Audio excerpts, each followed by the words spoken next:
नमस्कार, मैं हूँ अजय और आप देख रहे हैं मेरा यूट्यूब चैनल नॉलेज पॉइंट।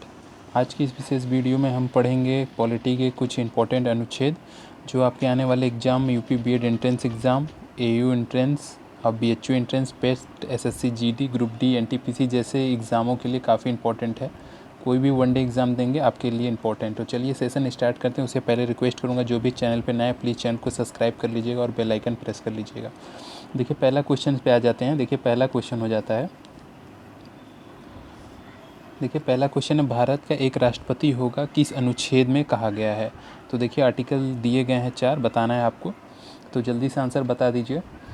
तो देखिए इसका आंसर करेक्ट हो जाएगा बी। ठीक है, अनुच्छेद 52 में जो है भारत का एक राष्ट्रपति होगा ये उल्लेखित किया गया है। चलिए कुछ और भी इसके बारे में जान लेते हैं। देखिए 356 आर्टिकल में किसका उल्लेख किया गया है। तो 356 में देखिए राष्ट्रपति शासन की बात कही गई है। ठीक है, राष्ट्रपति शासन। और अगर यही पूछा जाए कि 352 में क्या है, तो यहाँ पे जो है राष्ट्रीय आपात की बात कही गई है, राष्ट्रीय आपात। और पूछा जाए 36 अनुच्छेद में क्या है, तो इसमें देखिए राज्य की परिभाषा दिया गया। ठीक है, राज्य का परिभाषा है। तो इसके बारे में कुछ फैक्ट भी जान लीजिए, क्वेश्चन किसी भी आधार पे घुमा के आ सकता है। तो देखिए इसका आंसर जो करेक्ट होगा वो बी करेक्ट हो जाएगा। आर्टिकल 52 में राष्ट्रपति की बात कही गई है। चलिए नेक्स्ट क्वेश्चन पे चलते हैं। देखिए नेक्स्ट क्वेश्चन है, भारत को राज्य का संघ किस अनुच्छेद में कहा गया है। देखिए ये क्वेश्चन बहुत ही अच्छा है, सिंपल है बट क्वेश्चन आ सकता है आपके एग्ज़ाम में। तो देखिए 4 ऑप्शंस दिए गए हैं, तो इसका आंसर करेक्ट हो जाएगा फर्स्ट। ठीक है, ऑप्शन नंबर ए करेक्ट होगा। अनुच्छेद 1 में जो है भारत जो है राज्यों का संघ होगा, ये अनुच्छेद 1 में कहा गया है। आंसर नंबर ए इसका करेक्ट हो जाएगा। नेक्स्ट क्वेश्चन चलते हैं। देखिए थर्ड नंबर क्वेश्चन हो जाता है, काफ़ी अच्छा क्वेश्चन है, इंपॉर्टेंट मार्क कर लीजिएगा। देखिए क्वेश्चन है, संविधान संशोधन की प्रक्रिया संविधान के किस भाग में वर्णित है। बहुत अच्छा क्वेश्चन है। तो देखिए ऑप्शन दिए गए हैं 16वें, 18वें, 20 और 25 में। तो किस अनुच्छेद में आर्टिकल अमेंडमेंट दिया गया है। तो देखिए इसका आंसर करेक्ट हो जाएगा आपका आंसर नंबर सी करेक्ट हो जाएगा। 20वें भाग में जो है आपका संविधान संशोधन की बात कही गई है।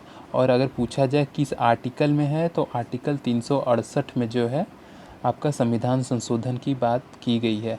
और पूछा जाए कि संविधान संशोधन किस देश से लिया गया है, तो ये आपका दक्षिण अफ्रीका से लिया गया है। ठीक है, दक्षिण अफ्रीका से लिया गया है। तो ये आपके एग्ज़ाम के लिए काफ़ी इंपॉर्टेंट हो जाता है। इसका आंसर सी करेक्ट हो जाएगा। ठीक है, अगर चैनल पे नए हो प्लीज़ चैनल को सब्सक्राइब कर लीजिएगा।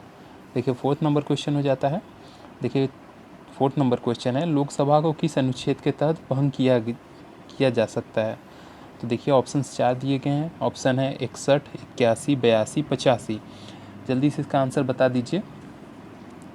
तो देखिए इसका आंसर करेक्ट हो जाएगा आपका डी करेक्ट हो जाएगा। ठीक है, आर्टिकल 85 में जो है लोकसभा को भंग करने की बात कही गई है। ठीक है, और इसको लोकसभा को कौन भंग कर सकता है, तो ये जो है राष्ट्रपति इसको भंग कर सकता है। ठीक है, ये भी ध्यान दीजिएगा।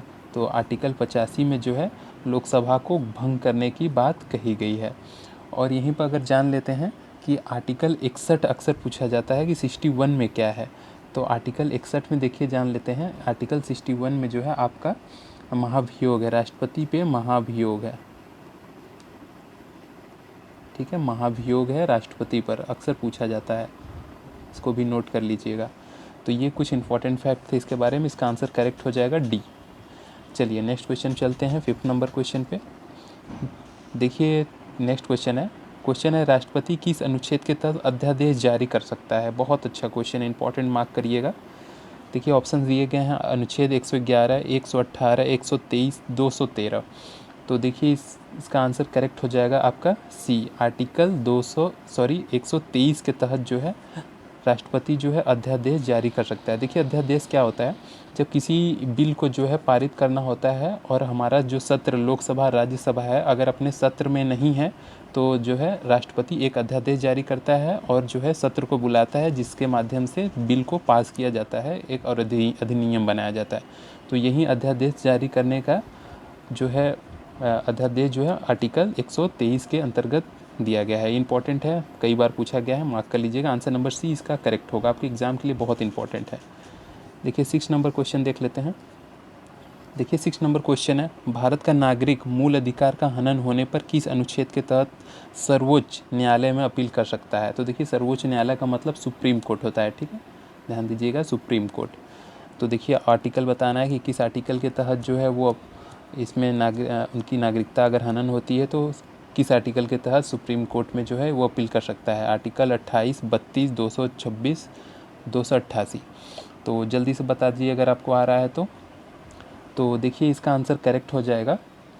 आर्टिकल 32 के तहत जो है वो जो है सुप्रीम कोर्ट में जो है ये अपील दायर कर सकता है, ठीक है, ध्यान रखिएगा। आर्टिकल 32 में अगर यही पूछा जाए कि मूल अधिकारों का हनन होने पर हाई कोर्ट में किस आर्टिकल के तहत किया जा सकता है, तो जो है आपका 226 के तहत जो है हाई कोर्ट में आप अपील कर सकते हैं अपने मूल अधिकार का अगर हनन होता है तो ध्यान दीजिएगा 226 में हाई कोर्ट में और सुप्रीम कोर्ट में 32 के तहत। और इसका आंसर जो करेक्ट होगा वो बी करेक्ट होगा, ठीक है, आंसर नंबर बी इसका करेक्ट होगा। चलिए नेक्स्ट क्वेश्चन चलते हैं। देखिए नेक्स्ट क्वेश्चन हो जाता है, क्वेश्चन है किस अनुच्छेद के तहत कहा गया कि संघ की शक्ति राष्ट्रपति में निहित होगी। बहुत अच्छा क्वेश्चन है। तो देखिए ऑप्शंस दिए गए हैं, अनुच्छेद 50, अनुच्छेद 51, अनुच्छेद 52, अनुच्छेद 53। तो जल्दी से बता दीजिए क्या होगा इसका आंसर। संघ की शक्ति राष्ट्रपति में निहित होगी किस आर्टिकल में है। तो देखिए इसका आंसर करेक्ट हो जाएगा आपका डी, ठीक है, अनुच्छेद 53 में जो है ये बात कही गई है कि संघ की शक्ति राष्ट्रपति में निहित होगी। आंसर नंबर इसका डी करेक्ट होगा। चलिए इसके बारे में कुछ और भी हम लोग जान लेते हैं।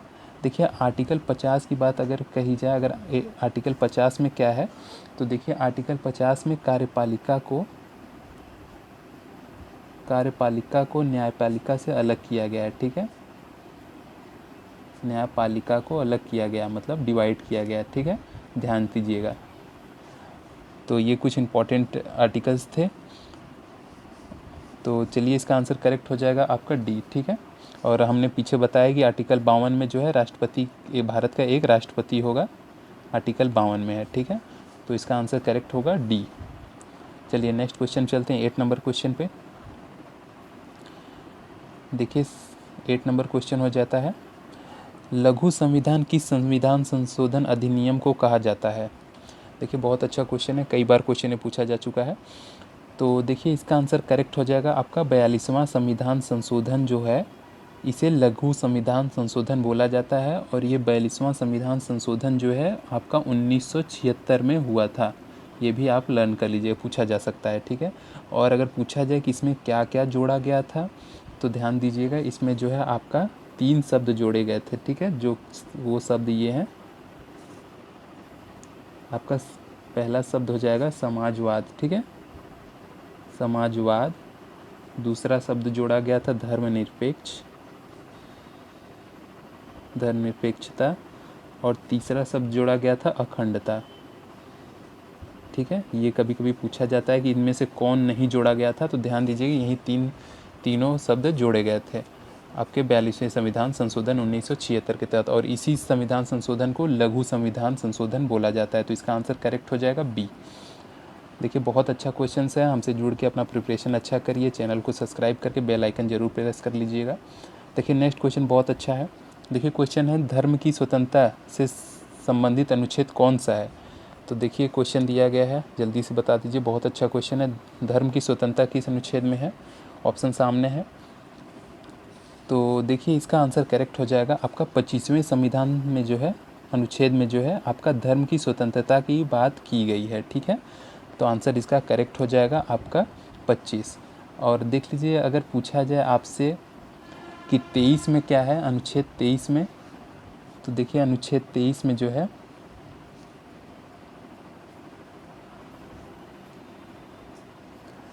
देखिए आर्टिकल 23 में जो है बलात् श्रम को रोका गया है, ठीक है, बलात् श्रम प्रतिषेध है। तो ध्यान दीजिएगा बलात् श्रम प्रतिषेध है। और आर्टिकल 24 में जो है यही बोला गया है कि 14 वर्ष से कम उम्र के बच्चों को जो है किसी भी कारखाने, किसी भी ऐसे जगह पे कार्य नहीं कराया जाएगा जहाँ पे उनसे जोखिम का कार्य है। तो ये आर्टिकल जो है 24 में ऐसा कहा गया है। तो ध्यान दीजिएगा, कुछ ऐसे फैक्ट भी बहुत ज़रूरी होते हैं एग्ज़ाम के लिए। तो आंसर इसका सी करेक्ट हो जाएगा। नेक्स्ट क्वेश्चन चलते हैं, लास्ट क्वेश्चन है 10वां नंबर। देखिए क्वेश्चन बहुत अच्छा है, देखिए बताना है आपको आंसर इसका। देखिए क्वेश्चन है, सर्वोच्च न्यायालय किस अनुच्छेद के अंतर्गत उच्च न्यायालय को 5 प्रकार के रिट जारी कर सकता है। तो देखिए हमने पीछे इसका आंसर थोड़ा डिस्कस भी किया था, तो आप जल्दी से इसका आंसर बता दीजिए। देखिए 5 प्रकार की रिट की बात किस अनुच्छेद में की गई है, तो देखिए इसका आंसर करेक्ट हो जाएगा आपका 226 में। ठीक है, 226 में जो है आपका हाई कोर्ट जो है 5 प्रकार की रिट जारी करता है। तो ध्यान दीजिएगा, इसका 226 इसका करेक्ट आंसर हो जाएगा। तो ये इंपॉर्टेंट क्वेश्चंस थे जो मैंने आपको टॉप 10 इंपॉर्टेंट क्वेश्चंस करा दिए।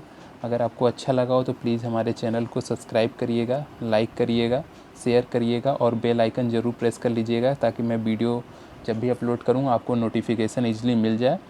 और अच्छा लगा हो तो कोई रिव्यू दे सकते हैं आप कमेंट पे। मिलते हैं नेक्स्ट वीडियो में, तब तक के लिए जय हिंद, जय भारत।